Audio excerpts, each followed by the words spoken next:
ইরাকের আকাশে আবারও উত্তেজনার আগুন। সালাহ আল-দিন প্রদেশ গর্জে উঠল বিস্ফোরণের শব্দে, আর সেই সঙ্গে নতুন করে জ্বলে উঠল ওয়াশিংটন বাগদাদ উত্তেজনা। ইরাকি প্রতিরোধ বাহিনী দাবি করেছে তারা যুক্তরাষ্ট্রের একটি অত্যাধুনিক MQ-9 রিপার ড্রোন ভূপাতিত করেছে। ঘটনাটি ঘিরে গোটা অঞ্চলে তৈরি হয়েছে তীব্র প্রতিক্রিয়া। ইসলামিক রেজিস্ট্যান্স ইন ইরাক নামের জোটবদ্ধ সশস্ত্র গোষ্ঠী এক বিবৃতিতে জানায় তাদের যোদ্ধারা সালাহ আল-দিনের প্রদেশের আকাশে একটি মার্কিন MQ-9 রিপার ড্রোন গুলি করে নামিয়েছে। এই ড্রোনটি নজরদারি ও হামলার সক্ষমতার জন্য পরিচিত। যুক্তরাষ্ট্র বিভিন্ন সংঘাতপূর্ণ অঞ্চলে এটি ব্যবহার করে থাকে।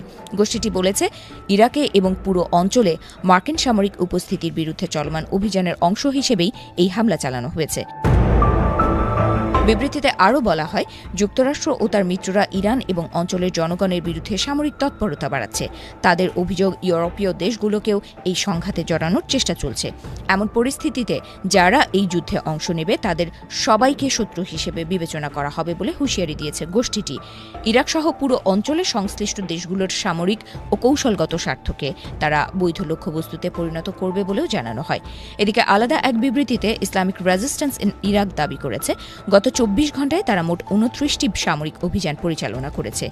এসব অভিযানে ডজন খানেক ড্রোন ও ক্ষেপণাস্ত্র ব্যবহার করা হয়েছে বলে জানানো হয়। লক্ষ্যবস্তু ছিল ইরাকের ভেতরে ও বাইরে বিভিন্ন মার্কিন সামরিক ঘাঁটি। গোষ্ঠীটির দাবি, সাম্প্রতিক সময়ে ইরানকে ঘিরে উত্তেজনা এবং লেবাননে ইসরায়েলি আগ্রাসনের প্রেক্ষাপটে তাদের অভিযান আরও জোরদার হয়েছে। তারা একমুখে আক্রমণাত্মক ড্রোন, ক্রুজ মিসাইল এবং ট্যাকটিক্যাল ব্যালিস্টিক মিসাইল ব্যবহার করে নির্দিষ্ট লক্ষ্যবস্তুতে আঘাত হানছে বলে জানায়। এরই মধ্যে সারায়া আউলিয়া আল-দাম নামের আর একটি ইরাকি সশস্ত্র গোষ্ঠী জানিয়েছে তারা এরবিল আন্তর্জাতিক বিমানবন্দরের কাছাকাছি একটি মার্কিন ঘাঁটিকে লক্ষ্য করে ড্রোন ঝাঁক হামলা চালিয়েছে।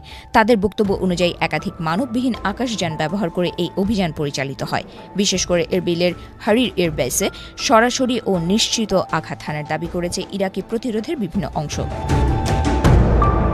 ঘটনা প্রবাহের মধ্যে বাগদাদেও উত্তেজনা ছড়িয়ে পড়ে। মার্কিন দূতাবাস চত্বরের কাছে শত শত মানুষ জড়ো হয়ে প্রতিবাদ জানায়। তারা অঞ্চলে মার্কিন ভূমিকার বিরুদ্ধে স্লোগান দেয়। স্থানীয় সূত্র জানায় নিরাপত্তা বাহিনী পরিস্থিতি নিয়ন্ত্রণে রাখতে দ্রুত ব্যবস্থা নেয় এবং বিক্ষোভকারীদের দূতাবাসের নিরাপত্তা বলয় ভেদ করতে দেয়নি।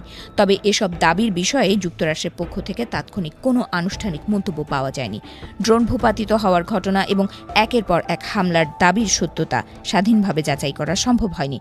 বিশ্লেষকেরা বলছেন ইরাকে মার্কিন বাহিনীর উপস্থিতি দীর্ঘদিন ধরেই বিতর্কের বিষয়। সাম্প্রতিক আঞ্চলিক উত্তেজনার মধ্যে এই ধরনের হামলা পরিস্থিতিকে আরও জটিল করে তুলতে পারে।